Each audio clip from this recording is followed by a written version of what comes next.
Good morning student. बच्चों, आज हम आपकी पाठ्य पुस्तक का पाठ 1 और वसंत आ गया को पढ़ेंगे। बच्चों, ये जो पाठ है, ये पाठ एक राक्षस के बारे में है, राक्षस की स्टोरी है। और ये पाठ एक विदेशी लेखक ऑस्कर वाइल्ड द्वारा लिखी गई कहानी द सेल्फिश जायंट का हिंदी अनुवाद है। बच्चों, ये कहानी एक स्वार्थी राक्षस की है जिसके स्वार्थ के कारण प्रकृति उससे नाराज हो जाती है। और इस कहानी में राक्षस के स्वभाव में जो परिवर्तन आता है उसके बारे में दर्शाया गया है। तो चलिए शुरू करते हैं। बच्चों, क्या आपके घर के आसपास कोई बाग है?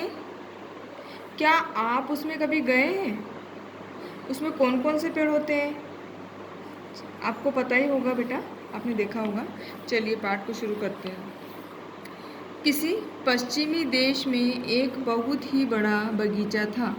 उसमें प्रतिदिन विद्यालय से लौटने के बाद बच्चे खेला करते थे। बगीचा बहुत ही सुंदर और भव्य था। उसमें हरी घास मखमल की तरह बिछी हुई थी। बगीचे में अनेक प्रकार के फूल खिले हुए थे। आसपास का वातावरण इन सुगंधित फूलों से सुवासित था। बच्चों, वातावरण मीन्स होता है हमारे जो गैस का वो आवरण, वायु अथवा गैसों का वो आवरण जो पृथ्वी को चारों ओर से घेरे हुए होते हैं ना, उसको हम वातावरण कहते हैं। उसमें मोलश्री के वृक्ष थे। अब ये मोलश्री क्या है? मोलश्री एक प्रकार का पेड़ है जिसको मोलसीरी भी कहा जाता है। यह पेड़ एक सदाबहार पेड़ होता है जिसमें बहुत से छोटे छोटे सुगंधित फूल खिलते हैं। इसकी लकड़ी जो होती है वो अंदर से लाल, चिकनी और कठोर होती है और इसका उपयोग फर्नीचर बनाने में किया जाता है। और इसके बीज और छाल का प्रयोग कई प्रकार की औषधि बनाने में किया जाता है। जिसमें मोलश्री के वृक्ष थे, जिसमें वसंत ऋतु के दौरान श्वेत कलियां खिलती थी। शरद ऋतु में वृक्ष फलों से लद जाते थे जिन पर बैठकर पक्षी मधुर ध्वनियों में गीत गाया करते थे। उनके गीत इतने मधुर होते थे कि कई बार तो बच्चे अपना खेल खेलना भी रोक देते थे। बच्चे प्राय एक दूसरे से कहा करते थे, कितनी अच्छी जगह है ना, हम यहाँ कितने मज़े से खेला करते हैं।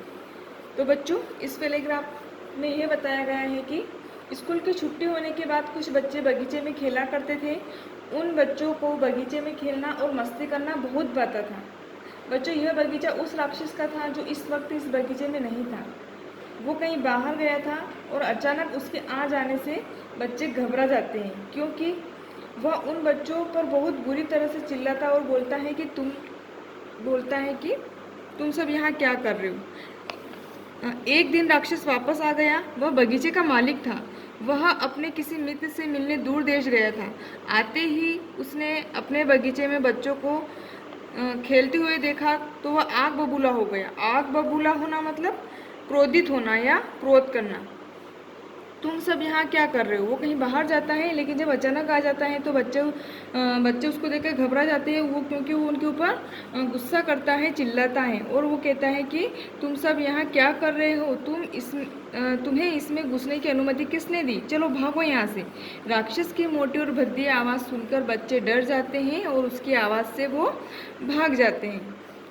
उसने स्वतः कहा, यह मेरा बगीचा है, मेरा बगीचा। यह कोई बतलाने की बात नहीं है और इसमें मैं अपने अलावा किसी को घुसने नहीं दूंगा। इतना कहने के बाद उसने बगीचे के चारों ओर एक ऊंची दीवार खड़ी कर दी, सारे टूटे रास्ते बंद कर दिए और मुख्य दरवाजे पर एक बोर्ड लटका दिया जिस पर लिखा था, यह आम बगीचा नहीं है, इसमें प्रवेश वर्जित है। वर्जित है मतलब मना है, मतलब वर्जित का मतलब होता है मना या निषेध।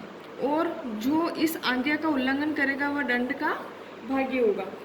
तो उसने स्वतः मतलब अपने आप स्वयं से कहा कि ये बगीचा मेरा है, मतलब उस बगीचे पे सिर्फ उसका अधिकार है और ये बार बार बताने की ज़रूरत नहीं है कि बगीचा उसी का है। और ये कोई आम बगीचा नहीं है, मैं इस बगीचे के अंदर किसी को घुसने नहीं दूंगा। ये कहते ही उसने क्या करा कि चारों ओर से जो दीवार थी उसको पैक कर दिया और जितने भी सारे रास्ते थे उसने सारे रास्तों को बंद कर दिया और एक बोर्ड पर लिख के लटका दिया कि आम बगीचे नहीं है, इसमें प्रवेश करना मना है और जो भी इस बात का पालन नहीं करेगा तो उसको पनिशमेंट मिलेगी।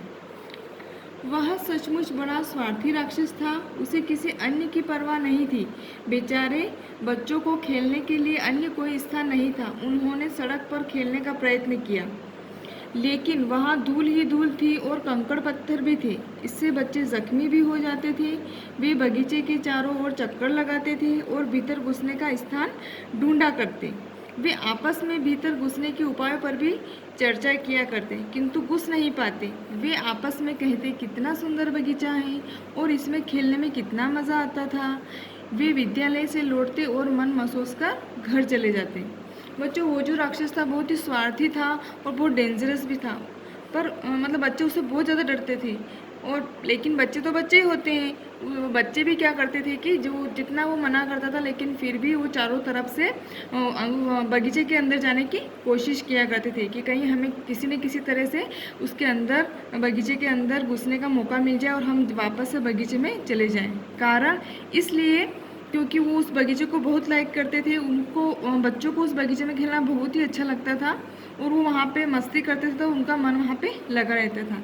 क्योंकि उन्होंने सड़क पर खेलने का प्रयत्न किया, लेकिन वहाँ पर धूल धूल मिट्टी कंकड़ बहुत सारे थे, तो बच्चों को वहाँ बहुत सारी परेशानियों का सामना करना पड़ता था। कई बार गिर जाते थे तो उनके लग जाती थी, है ना, खून बहने लगते थे। तो इस कारण से वो चाहते थे कि हम जैसे तैसे बगीचे के अंदर चले जाएं और बगीचे के अंदर ही खेलें। लेकिन उस राक्षस ने बगीचे के अंदर जाने के सारे रास्ते जो है बंद कर दिए थे। इस प्रकार बच्चे विद्यालय से जब घर आते थे, स्कूल से घर आते थे, तो वो अपने आप को समझाकर वापस घर चले जाते थे, बगीचे में नहीं जा पाते थे। इसी दौरान वसंत का मौसम आ गया। चारों ओर छोटी छोटी कलियां मुस्काई और फूल भी हंसने लगे। बच्चों, वसंत ऋतु, वसंत को ऋतुओं का राजा कहा जाता है ना।